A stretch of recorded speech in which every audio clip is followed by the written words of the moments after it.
এও হৈছে অসম চৰকাৰৰ অন্যতম এগৰাকী প্ৰভাৱশালী মন্ত্ৰী তথা অচিনাকি ব্যক্তি। এখেতৰ সাধাৰণ পৰিচয় হৈছে বিল্ডাৰ। ৰাজনীতি হৈছে এখেতৰ পাৰ্ট টাইম জব। এখেতক মানুহে পিছে মুখ্যমন্ত্ৰীৰ ঘনিষ্ঠ বুলি ৰাইজে জানে। অসমৰ ভিন্ন ঠাইত অবৈধ নিৰ্মাণৰ লগত এখেতৰ নাম সাঙুৰ খাই আছে। এতিয়া অসমৰ প্ৰাণৰ শিল্পী হিয়াৰ আমুঠু জুবিন গাৰ্গক ক্ষেত্ৰৰ মাটিও বোলে এখেতে অবৈধভাৱে কব্জা কৰি ৰাখিছে। মন্ত্ৰী অশোক সিংহলে স্থানীয় জনজাতীয় লোকসকলৰ পৰা ঠগ প্ৰবঞ্চনা আৰু ভয় ভাবুকিৰে কাঢ়ি লোৱা বিশাল ভূ সম্পত্তিৰ কথাহে।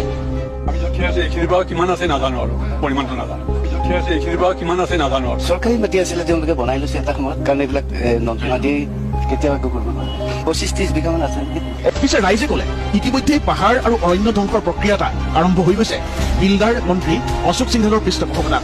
এইখিনি ঠাই যদি কোনোবা পাৱাৰফুল মানুহ এইকাৰণেই কওঁ যে তেওঁলোক হয়তো পাৱাৰফুল, সেইকাৰণেই পাহাৰ স্বইচ্ছাই পাহাৰ কাটিব পাৰিছে। পাহাৰ কটাটো ইলিগেল কথা। ৰাইজে জানিব বিচাৰিছে সোণাপুৰত জুবিন গাৰ্গৰ সমাধি ক্ষেত্ৰখনক মুখ্যমন্ত্ৰীৰ ঘনিষ্ঠসকলৰ ব্যৱসায়িক আড্ডা হিচাপে গঢ় দিয়াৰ পৰিকল্পনা নেকি?